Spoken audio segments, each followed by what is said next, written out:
Dan Proft, thank you for joining us on another edition of Against the Current. We're coming to you from the Freedom Summit, the 2016 Freedom Summit, sponsored by my employer, AM 560, and our show is featured prominently, Chicago's Morning Answer. And on this edition of Against the Current, we're pleased to have a regular guest on our morning program, Chicago's Morning Answer. He is Dr. Sebastian Gorka, author of this book, Defeating Jihad, The Winnable War. Should pick it up. Dr. Gorka, thanks so much for joining us. Appreciate it. It's my pleasure. So let's talk about the premise of the book, Defeating Jihad.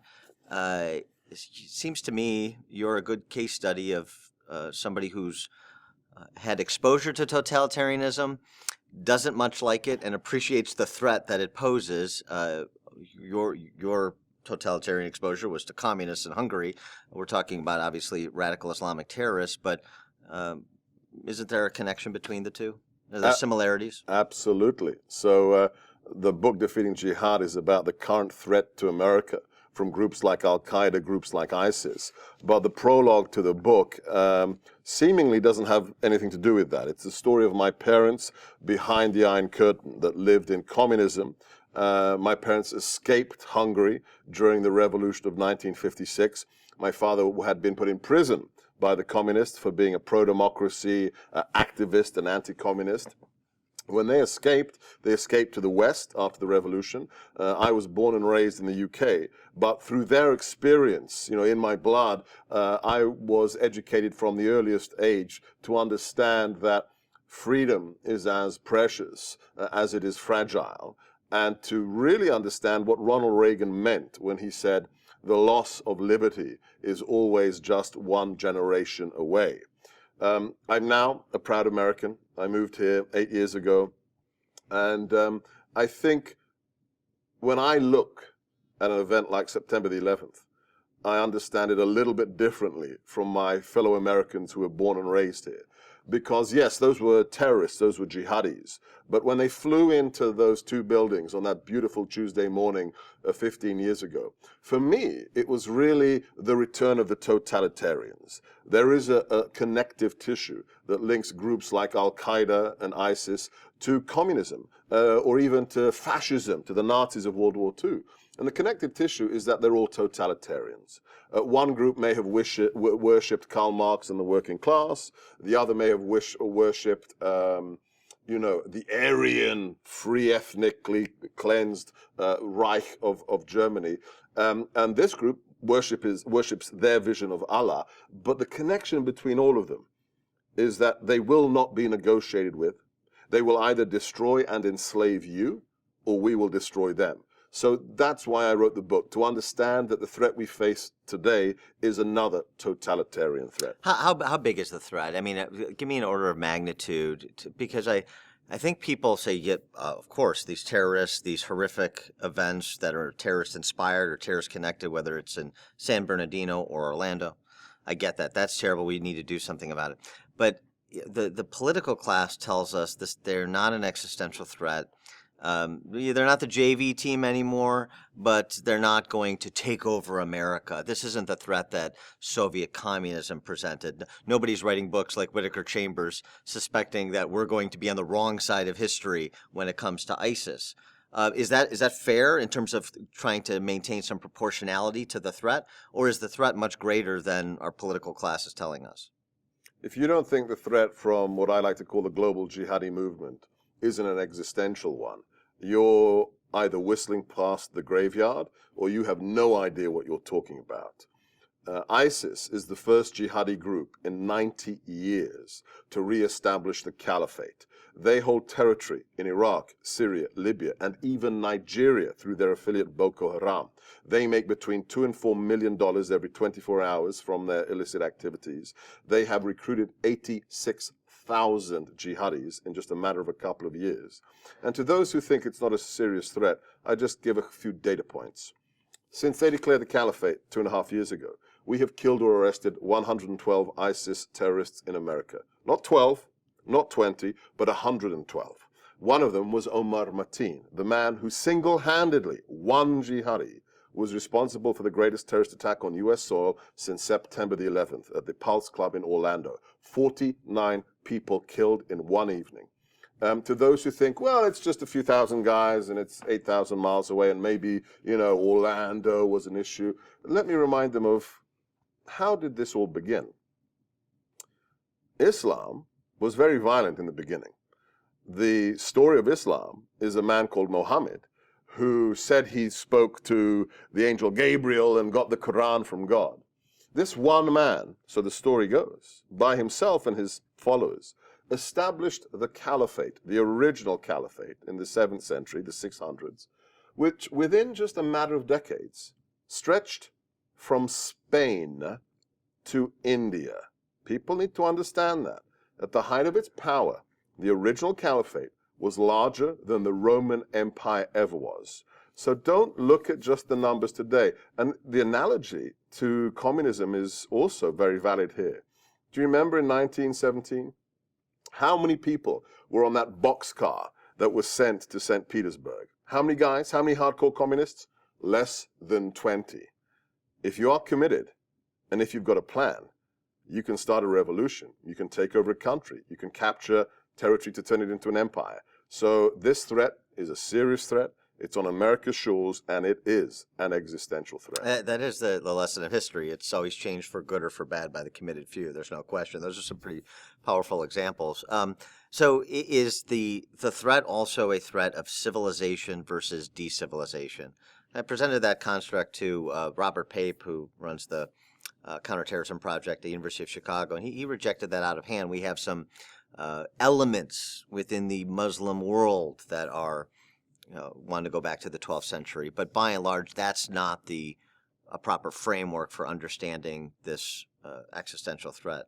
How do you respond to that? I'm familiar with Mr. Pape's work, and Mr. Pape denies, as many in government in America do today, the relevance of religion or the relevance of ideology. He basically, his book blames us for the terrorists, which is really the White House narrative that, well, they're dispossessed, they're uneducated, and they lost their job. I mean, have you ever been fired? You immediately wanted to decapitate somebody, I'm sure, right? Right. So, remember, this deputy press spokesman of the State Department on national television, Maria Harf, said, we'll be safe, there'll be no more 9/11s if we have jobs for jihadis. Yeah. This is fantasy. This is a bad SNL skit. They're not unemployed. They're not uneducated. They believe you are an infidel, and because you're an infidel, you have to die. So no, this is utterly bogus. This is again a phantasmagorical distortion of reality. Don't misunderstand me. I am not talking about a war with Islam. Mm-hmm. That is also fallacious. I have worked very closely with our Muslim allies in the region, especially the Jordanians and the Egyptians. But this is a religious war, and they understand it's a religious war. It's a religious war for the heart of Islam. Which version will win? The 7th century, atavistic, blood-curdled, jihadi version of Islam?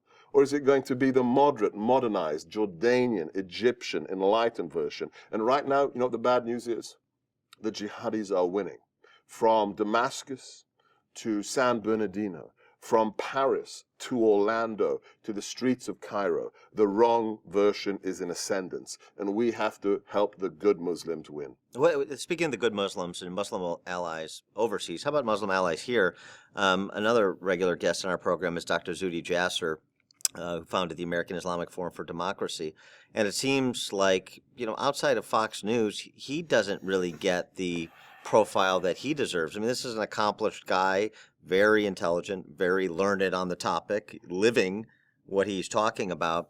And there seems to be also a bit of a resistance to profile thoughtful, intelligent Muslims, even, who don't subscribe to the White House narrative you described. Absolutely, because if you do support them, and people like him are a key to the solution. They're American patriots. And the left says that people like him are key to the solution, and they and won't then they talk don't to support him. them, right? Yeah, right. Why?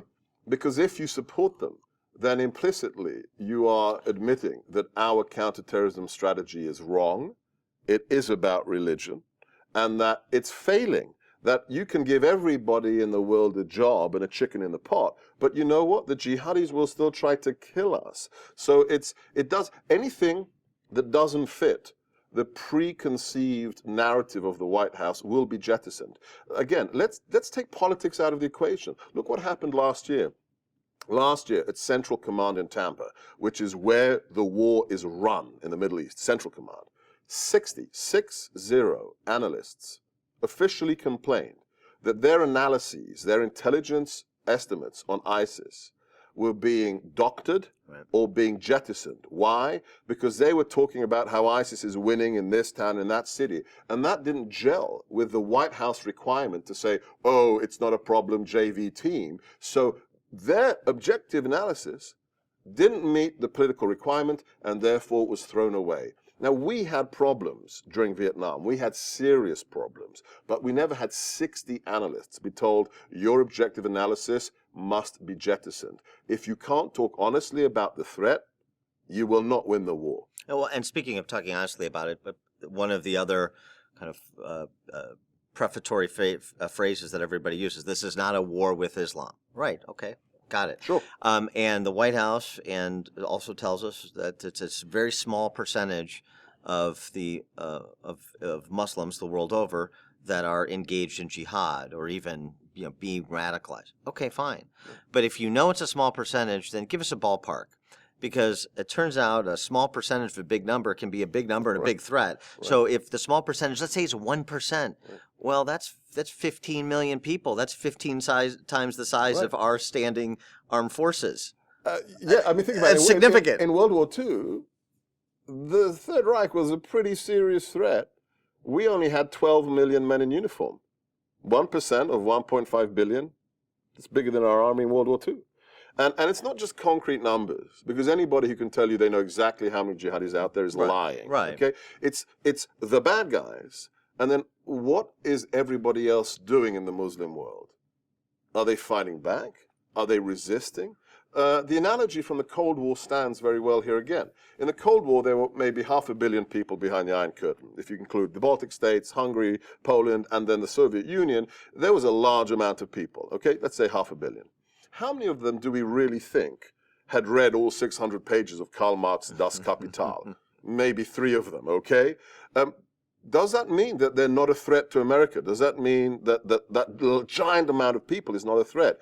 No, it doesn't, because as long as they allow the leaders, as long as they allow the extremists like Khrushchev, Stalin, Brezhnev to do what they do, then the whole situation is a threat to America. So we need to see the other Muslims of Zudi Jasser's ilk take the bad guys on. And the trouble is, there are a few of them, but we don't help them. And so are we walking down a path where we're ceding Czechoslovakia and they take Poland, and then the dominoes start to fall? I think there was a WikiLeaks email release recently, wasn't there, where John Podesta talked about the Iran deal is equivalent to what Chamberlain did. I mean, think about it. I mean, when the inside machine of the Democrat elite says, should we really be giving $150 billion to people who want to kill us? I mean, you couldn't make this up. This is like Monty Python. I'm just glad somebody's asking the question with some skepticism. But we did it. We did it. I mean, think about it. We gave on top of that ransom money, billions of dollars, yes? And then what happens? Our U.S. vessels get fired upon.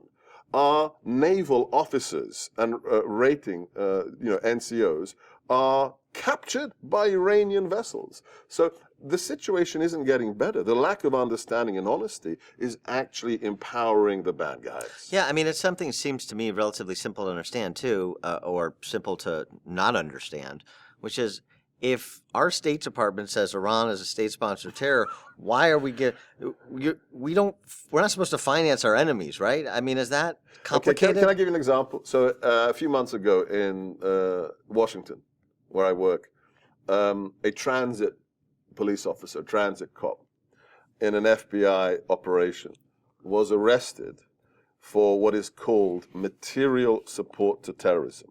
So the State Department has a list of terrorist nations and a list of FTOs, foreign terrorist organizations. In America, if you give money to those terrorists, you will be prosecuted for material support to terrorism. This police officer tried to send $600 to ISIS. He thought he was sending it to ISIS. It was actually, an FBI operation.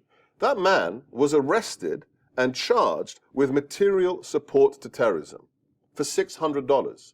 This government gave 150 billion to a nation that is on the terrorism sponsor list of the State Department. If I had done that, if you had done that, we would have been prosecuted for material support of terrorism. Our government did it. I mean, that guy should have just made a donation to the Clinton Foundation as well, and then Then he'd be fine. He would be fine. So on that point, with respect to the reopening of the Clinton email case and the waning days of the election, kind of an incredible development.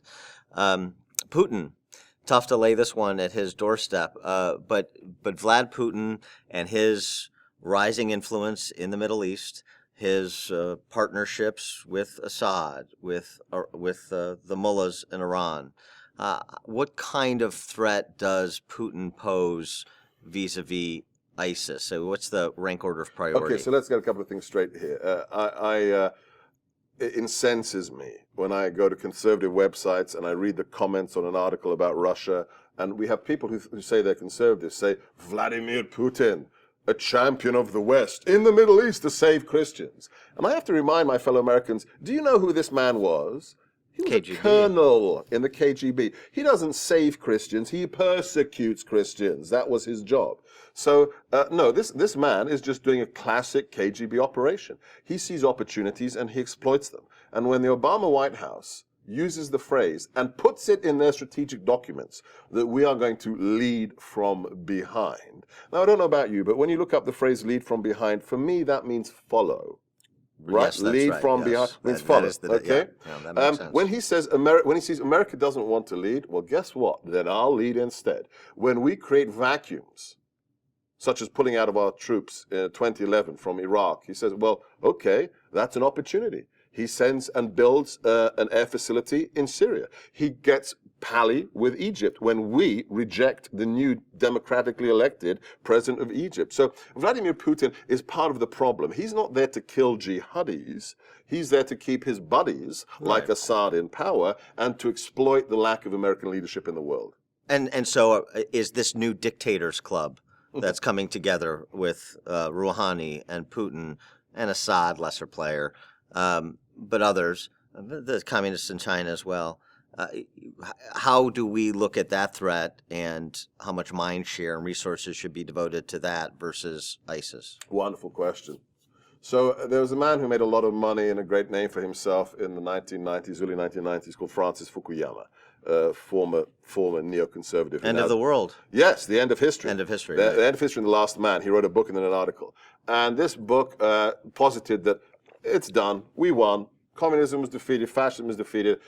Democracy will be safe for the rest of history. It's just a question of, fine-tuning, tinkering on the edges of political management. Couldn't be more wrong. Couldn't be more wrong. There is a connection between the mullahs, between the Kremlin, between ISIS, between China, between Venezuela. There is a connection. And it's not a shared ideology because the mullahs don't have the ideology of Beijing, but there is one connection. They are all defined at their core by anti-Americanism. Right. They want to see us on our knees. And this is what the administration denies. When you have somebody come into office who says, I believe in American exceptionalism the same way I believe in Greek exceptionalism, that means he doesn't believe in American exceptionalism. And his job was to take us down a peg or two because he saw his whole coterie, whether it's Samantha Powers, whether it's anybody else in the administration, they saw America as the problem. And that's where we are today. And unfortunately, if that's your attitude, that's good for our enemies. So predict what happens with the dueling outcomes. President Clinton, President Trump. Okay, so for full disclosure, last year, before anybody took him seriously, Mr. Trump reached out to me. We met several times and I advised him on national security issues. I'm not part of his campaign, but I've met the guy and I've talked about these issues like we're talking right now. So I can tell you that this man, who didn't have a national security background, had a steep learning curve, but he has surrounded himself with some of the best people in the world. Walid Faris on the Middle East, General Mike Flynn, the most senior intelligence officer in the U.S. government. So he has the right people to advise him. And I can tell you one thing, if he wins the election, we have a man who understands we are at war. and he wants to win that war. On the other hand, we have a woman who just on two issues, let's forget everything else, everything that's enumerated in the amazing book Clinton Cash. Let's just talk about two issues. We have a lady who, as a individual in government, put the highest level classified information, TSSCI-SAP, top secret information, on her private homebrew server. If I had done that when I was in government in the Defense Department and it had been found out, I would have been prosecuted and I would be guilty of a felony. That woman, through that one act, should be barred from all public office ever again. Let's go beyond that, because that's pretty technical, right? TSSCI, what's all that about? Let's just look at geopolitics. Everybody accuses Mr. Trump of being Vladimir Putin's best buddy. Oh, really? If he were, wouldn't there be a Trump Tower in Moscow? Wouldn't there be some casinos in Nizhny Novgorod? Not one. So how can he be big buddies with Vlad? Let's look at Hillary. When she was Secretary of State, she had to approve the sale of 20% of America's uranium to Russian front companies that were owned by the Kremlin. Why? Because uranium is used for making nuclear bombs. That's why the Secretary of State has to approve that strategic deal. She approved that deal at the same time as her husband, Bill Clinton, received a $140 million speaking fee from the same Russian companies that bought the uranium on behalf of the Kremlin. That is organized crime. That is pay for play at the $140 million mark. If she becomes president, the security of the United States will not matter. The only thing that will matter is Hillary Clinton and her corrupt organization. All right, so let's say that that second scenario doesn't happen, because that sounds pretty dour, actually, pretty troubling, and I don't disagree. President Trump, the plan that you outline in Defeating Jihad in your book, the first 2 or 3 steps that a President Trump should take to deal with the ISIS threat head on. So defeating jihad is, the first task is what the enemy believes. So you need to understand the enemy to defeat them. And the second half is my plan that the next president could use to defeat them. And it's very simple, just 3 steps. Number 1, you have to remove politics from the threat assessment. This whole idea of political correctness driving how we analyze the enemy, the whole idea that the Attorney General of the United States censors and changes the transcript of Omar Mateen's call to the 911 dispatcher on the night of the Pulse Club attack, that has to end. Politics inside intelligence is disastrous. Talk truthfully about who the enemy is and what they believe. Number 2, as we mentioned already, the face of victory in this war mustn't be white-skinned or brown-skinned Americans. The face of this victory must be our Sunni allies in the region. The people who have to close with and destroy groups like ISIS should be the Jordanians, the Egyptians, the Emiratis, the Kurds as well. We have to facilitate a true coalition to take down the jihadis in the region, which, as anybody who's lived there and worked there knows, will never happen unless they think we really have their 6 and that they can trust us. And after the last 7.5 years, I told you I've worked closely with these guys. They don't trust Washington as far as they can throw us. And you know what? I don't blame them. So the next president has to rebuild those relations and support that fight. Lastly, lesson from the Cold War. How did we win the Cold War? November 9th, 1989, the Berlin Wall was taken down. How many shots were fired across Checkpoint Charlie? How many missiles were launched? 0. But we won. So how did we win? Well, thanks to Ronald Reagan, thanks to Margaret Thatcher, thanks to St. John Paul II, we undermined the ideology of the enemy. We showed the communist ideology for the decrepit bag of lies it truly is. And then what happened? Who took the wall down? Was it us? Was it GIs with pickaxes? It was the East Germans on the other side who took it down. We have to delegitimize this ideology. It's not communism today. The ideology is jihadism. We have to help with a giant counter-propaganda campaign, again, with our Sunni allies as the face of it. We have to delegitimize this all-too-attractive message of jihad. Once we do that, then we will have won. So on that last point about and comparing it to the Soviets as well, it's kind of interesting. So do you see any potential? What would it? I get maybe a little bit differently. what would a telltale sign be? Because it seems to me, and this is a little bit of hindsight being 2020, the beginning of the end for the Soviet Union, and it came upon faster than most people thought, was Gorbachev with perestroika and glasnost. It was seen as, he's reforming to kind of open up and liberalize. No, he was trying to salvage communism. Totally, he was a communist. He was trying to salvage Right. it, but he did that as a kind of a last-ditch effort Desperate to salvage. measure. Right. So, are there kind of desperate measures we should look to know that the ISIS radical jihadis are taking, that we should say, we're on the right path, we're winning, Right. because they're doing this, they're doing something they don't otherwise want to do to try and salvage something that Right. they're not sure they can salvage. Great question. So there's a man who wrote amazing books on these issues, Reagan's director of Voice of America, Robert Riley. And he did a study on these issues exactly. What are the signals that indicate you're winning? Yeah. And during the Cold War, the signals were when the enemy starts to use your vocabulary.